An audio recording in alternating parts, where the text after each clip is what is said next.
Hello neighbor, this is Curt with eTrailer, and today we're going to take a look at the Thule Verse platform bike rack on our 2022 Hyundai Santa Fe.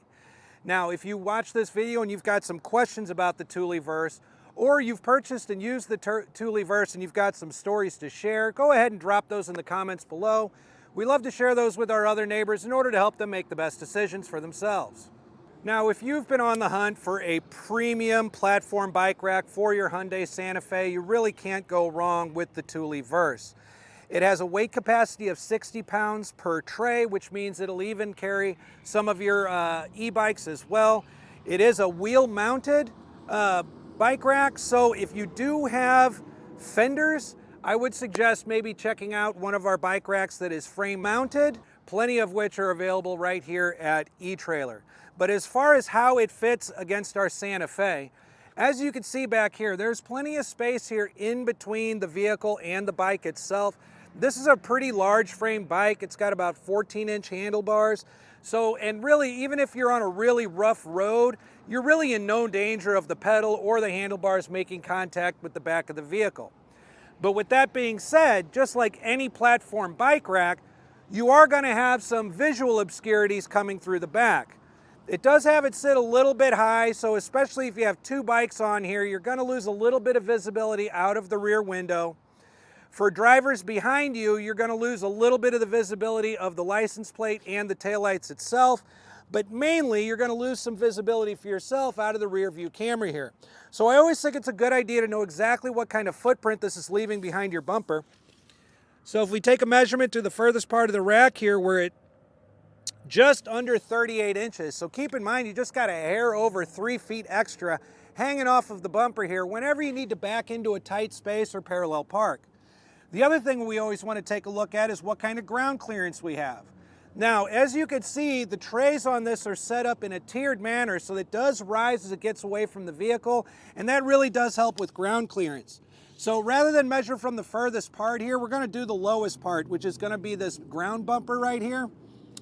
And from there, we have just a hair over 18 inches of ground clearance.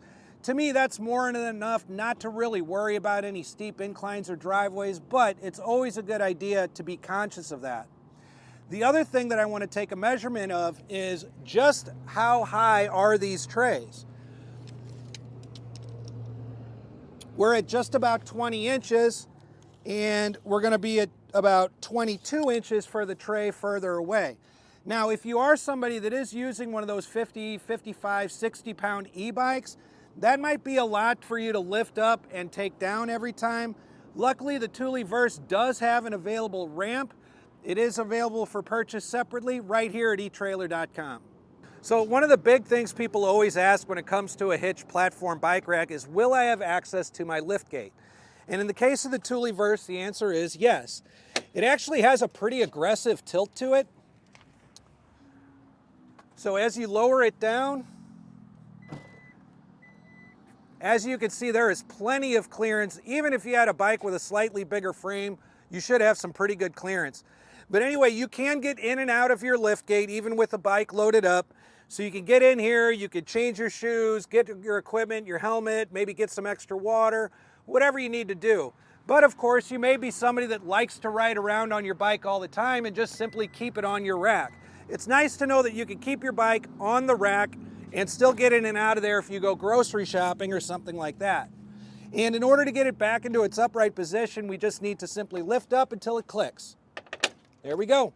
Once we hear that click, we're in a good sturdy position and we are ready to hit the road. Now, some of the other great features about this bike rack is the fact that it does come with an included cable lock. This cable lock is enough to loop through 2 bike frames. We'll secure it right here. You will get a set of keys, which will be key-to-like to your hitch lock as well.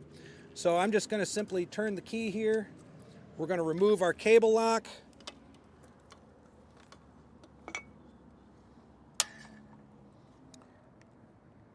And then this is very easy to coil up and, put in the back of your car and keep handy. Once that's done, we really have 2 points of contact here. We've got the arm with the hook bracing down on the wheel. We also have this ratcheting strap for the wheel in the back. It has a rubber pad on it to really keep from damaging anything on your rim. So we're just going to simply depress this tab. We're going to loosen our wheel strap, feed it back through the spokes here, and just get it kind of down and out of the way. Next thing we're going to do is brace our bike. We want to make sure we always have it upright and secure. We'll pull the trigger on the hook right here, lift it up out of the way, and clear it on through. Now, if I had one of those heavier e-bikes with the ramp, this is the point here where I would deploy the ramp from here and just roll it on down off the back. This bike, however, is a bit more lightweight, so I'm able to just simply lift it off, set it down, and now I'm ready to store it or hit the trail. Now, the Thule Verse itself weighs almost 60 pounds.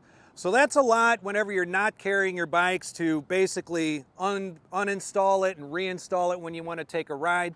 So if you're a frequent rider, you probably want to keep it in your hitch. The good news is that the Thule Verse does have a stowaway position. We're going to use that same handle here with the trigger that we did to lower it. We're going to do the same thing. We're just going to raise it up instead until it clicks. And now once it's clicked into place, we're in our stowaway position, and now the footprint behind the bumper comes out to only 13 inches, just a little bit over a foot. So that's great that we reduced all that off of here. However, as you can see, we're not going to be seeing anything out of our rear view camera, and nobody else on the road is going to see our license plate.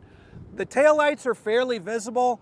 However, this is probably a good time to mention that there is a license plate and taillight kit also available for the Thule Verse. I would highly recommend it if this is something that you're going to keep on your car all the time and drive around in the stowed position just like this. But all in all, I think the Thule Verse is an excellent premium bike rack option for your Hyundai Santa Fe. I'm Curt with eTrailer. Thanks for stopping by.